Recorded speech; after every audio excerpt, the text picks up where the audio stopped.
युद्ध के एक दूसरे मोर्चे में इजराइल अब लेबनान में हिजबुल्लाह को लेकर और ज्यादा आक्रामक हो गया। पिछले 24 घंटों की बात करें तो उसने दक्षिणी लेबनान में ताबड़तोड़ एयर स्ट्राइक्स किए हैं, जिनमें 7 लोगों की जान चली गई। इजरायली फौज लगातार स्थानीय लोगों को घर छोड़कर जाने की चेतावनियां जारी कर रहे हैं ताकि बेखौफ होकर आतंकवादियों के खिलाफ कार्रवाई की जा सके। आईडीएफ का दावा है कि हिजबुल्लाह के आतंकी स्थानीय लोगों की आड़ में छिपकर उनके सैनिकों के खिलाफ साजिश रचने का काम करते हैं।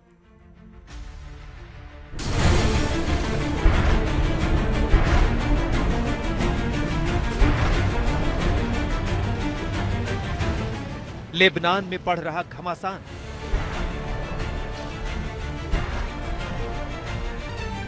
इजरायल के ताबड़तोड़ हमलों में 7 लोगों की गई जान। दक्षिणी लेबनान सुलग रहा है।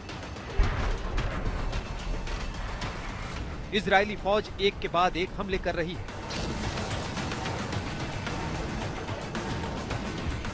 गांव के गांव खाली हो रहे हैं। शहर दर शहर लोग खौफ के साए में जी रहे हैं। जगह जगह धमाकों की आवाज सुनाई दे रही है। बमों की बरसात से आग लग रही है और धुआं कई किलोमीटर दूर से उठता हुआ दिख रहा है।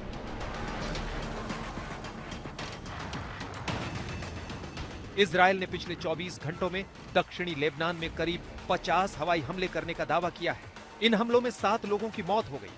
पिछले हफ्ते ही इजरायल ने करीब 15 इलाकों को खाली करने का फरमान जारी किया था। अब उसने दक्षिणी लेबनान के 9 और गांवों के लिए नई चेतावनी जारी कर वहां रहने वाले लोगों को इलाका खाली करने को कहा है। सेना का दावा है कि हिजबुल्लाह इन इलाकों का इस्तेमाल इजरायल के खिलाफ हमलों के लिए कर रहा है। लेबनानी मीडिया का दावा है कि इजरायल ने दक्षिणी लेबनान के माउंट रिहान, बसालिया और अल सरीरा पर एयर स्ट्राइक कर भारी तबाही मचाई है। हिजबुल्लाह भी चुप नहीं बैठा है। वो लगातार इजरायल के सैन्य ठिकानों को निशाना बना रहा है। पिछले 2 महीनों में लेबनान ने तबाही की कई तस्वीरें देखी हैं। सीज फायर की कोशिशें भी नाकाम रही और 10 लाख से ज्यादा लोग बेघर हो गए। इजरायल हिजबुल्लाह के खिलाफ पिछले 2 सालों से बहुत आक्रामक हुआ है, लेकिन ईरान पर अमेरिका के हमले होने के बाद से चिढ़े हिजबुल्लाह ने इजरायल की सरहदों पर नया मोर्चा खोल दिया है। जाहिर है इजरायल इस मोर्चे पर मात तो कतई नहीं खाना चाहता, इसीलिए समस्या को जड़ से खत्म करने की तैयारियां जोरों पर हैं। आज तक ब्यूरो।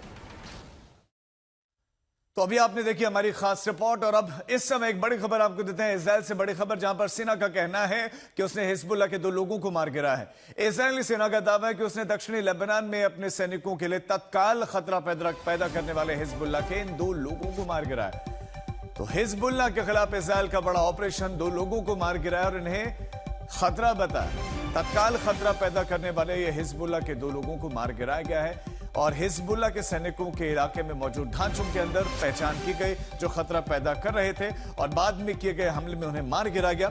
हिजबुल्लाह के साथ लड़ाई रोकने के उद्देश्य से लेबनान के साथ हुए युद्ध विराम के बावजूद इजरायल की सेना ने दक्षिणी लेबनान में अपने कब्जे वाले क्षेत्र से बाहर के गांवों के लिए नए जबर निकासी का आदेश जारी किया है।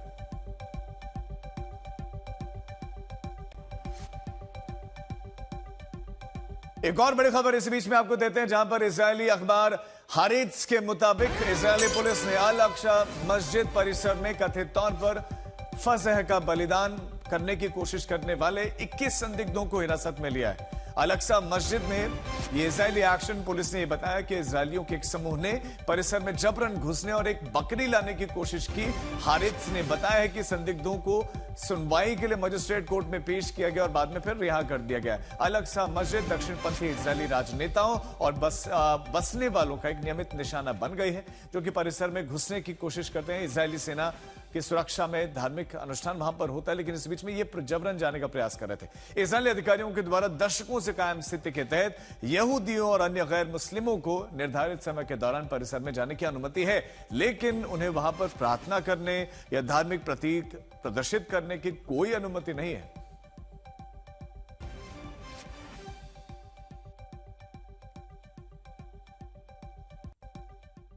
और दोनों खास मेहमान हमारे साथ लगातार बने हुए हैं, लेकिन गिरीश सर आपके पास आते हुए इजरायल में इंटरनल चीजें बहुत सारा जो है देखने को मिलती हैं, लेकिन मेरा सवाल अब हिजबुल्लाह और इस लड़ाई से इजरायल, क्योंकि सीज फायर के बाद एक बार फिर से दोनों के बीच में लड़ाई का हो जाना, ये क्या दर्शाता है, क्या करना चाह रहा है इसराइल? देखिए राजीव, ऐसा है कि ये जो सीज फायर अभी चल रहा है ईरान के साथ, इजराइल इसके पक्ष में शुरू से नहीं था।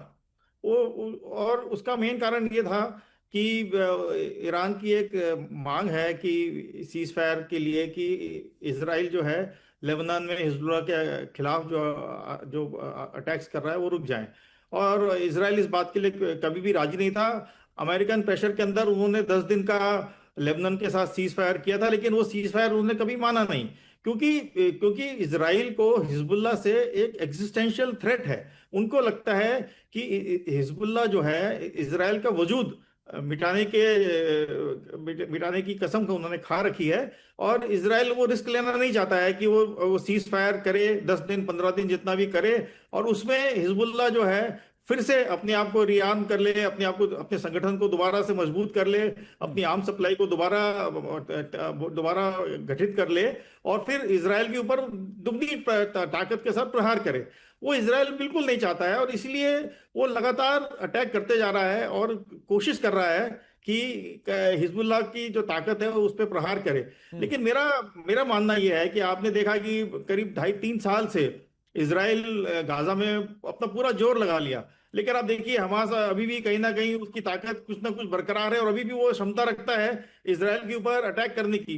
तो ये एक बड़ी विडंबना है जो इजराइल के सामने है। और कितना भी अटैक यही करें, आश्चर्यचकित करता है कि एक तरफ ईरान कमजोर हो गया, ईरान की ये प्रॉक्सीज माने जाते हैं। केजे सर, ईरान खुद कमजोर हो गया है, लेकिन उसके प्रॉक्सीज अभी भी लड़ रहे हैं। अब उसको सपोर्ट कौन कर रहा है? चाहे आर्थिक रूप से, चाहे टेक्निकल सपोर्ट, वेपन सपोर्ट, कौन कर रहा है? देखिए राजीव जी, मैं गिरीश जी की जो व्यूज है उनसे पूरी तरीके से सहमत हूं। इजराइल के लिए एक बहुत बड़ा चैलेंज ये है कि वो अपनी डिफेंडेबल बाउंड्रीज बनाए। इसीलिए उन्होंने पिछले कई युद्धों में गोलान हाइट्स के ऊपर कब्जा किया, और गोलान हाइट्स को अपने इलाकों को अपने, क्योंकि वो हाइट्स है। इसी तरीके से लेबनान में जो लिटानी रिवर है वहां तक के क्षेत्र पर वो कब्जा कर जमा लेना चाहते हैं। इसीलिए वो हिजबुल्लाह के ऊपर एक्शन ले रहे हैं। और आपका ये सोचना और ये चिंता बहुत वाजिब है कि उनकी सपोर्ट कौन कर रहा है। देखिए, एक तो खुद ही उन्होंने काफी सारी क्षमता बना रखी है, कैपेबिलिटी है जो कि छुपा रखी है, जो कि अंडरग्राउंड भी है। और उनकी कैपेबिलिटीज या उनका जो जखीरा या उनके जो आर्मामेंट्स है वो लो कॉस्ट है। उनको लो टेक्नोलॉजी, लो कॉस्ट की कैटेगरी में लिया जा सकता है। तो उनकी सपोर्ट परोक्ष रूप से, कवर्ट रूप से चाइना भी कर रहा है और रशिया भी कर रहा है। और उनके जो खुद की कैपेबिलिटीज हैं वो भी काफी उन्होंने रिजर्व में रखी हुई है, जिसको वो निकाल रहे हैं। और देखिए, सबसे बड़ी चीज ये है कि लड़ाई सिर्फ हथियारों से नहीं जीती जाती। मैं अभी कल ही वियतनाम से लौटा। वियतनाम एक ऐसा देश है जिसने फ्रांस, अमेरिका और चीन को हराया। तो ये सोच लेना कि सिर्फ बमबारी से युद्ध जीत जाओगे, ये पॉसिबल नहीं है।